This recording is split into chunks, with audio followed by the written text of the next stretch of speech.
Nul ne pourra enlever à la Tunisie son statut de modèle en matière de droits de la femme dans le monde arabe et la place faite à celle-ci dans la société tunisienne. Le code du statut personnel promulgué en 1956 reste un symbole puissant de l'engagement de la Tunisie en faveur de l'égalité des sexes, une valeur fondamentale inscrite dans la loi mais qui s'applique péniblement et de manière inégale à travers le pays. L'accès à ces droits est souvent conditionné par des facteurs économiques, géographiques et culturels qui rendent l'égalité théorique difficile à atteindre. La mission des acteurs de la société civile, à l'instar de Kautar, le centre de recherche universitaire et études de terrain relatives à la condition des femmes, qui a été créé en 1993, est justement de contribuer à donner aux femmes arabes les moyens économiques, sociaux et politiques d'exercer pleinement leurs droits humains. Objectif de l'organisation, alerter les pouvoirs publics sur le sort de ces femmes, leur vulnérabilité et leur fragilité pour une meilleure intégration, notamment des femmes en situation de handicap auditif et visuel. Écoutez.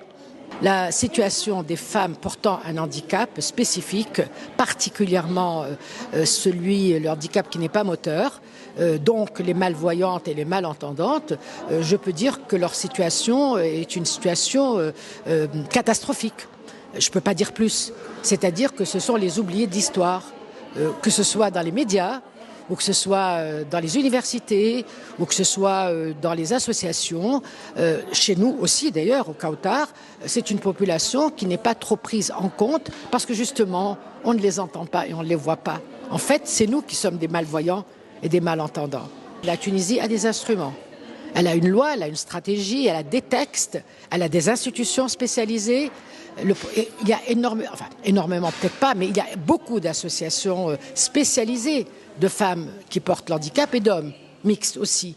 Le problème, c'est qu'il n'y a pas suffisamment de mise en synergie de tous ces acteurs. Donc peut-être que la première proposition ou recommandation, c'est premièrement qu'on les fasse mieux connaître, y compris par les médias, qu'on leur donne plus la parole et qu'on les encourage à faire un travail en commun. Je pense que le travail collectif, que ce soit au niveau très local, ou que ce soit au niveau régional, ou que ce soit au niveau national, c'est quelque chose qui est une priorité, vraiment la priorité des priorités. Nous avons une stratégie nationale, par exemple, sur la violence. Quelle est la partie qui s'adresse à la population des malvoyantes, des malvoyants et voyantes, et des malentendants? C'est un paragraphe, ça ne peut pas être plus que ça. Et ces femmes, elles sont nombreuses en Tunisie à lutter chaque jour dans un environnement qui leur est de plus en plus hostile, discrimination, chômage ou encore escroquerie.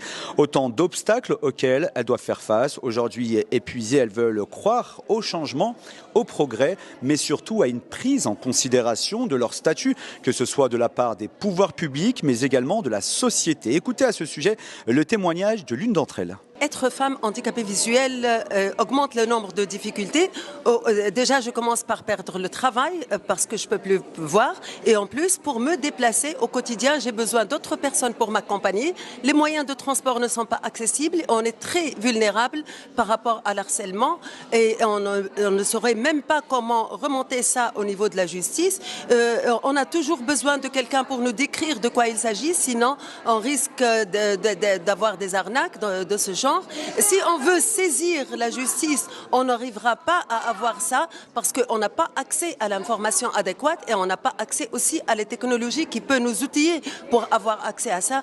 Donc le quotidien, avec le nombre de chômage pour les femmes handicapées qui est à peu près à 80% de la population, ça laisse notre quotidien presque impossible et c'est pour ça qu'on n'arrive pas à changer cette situation si on n'est pas outillé avec une bonne éducation, une bonne technologie et surtout une sensibilisation pour dire que ces 20% des femmes existent aussi.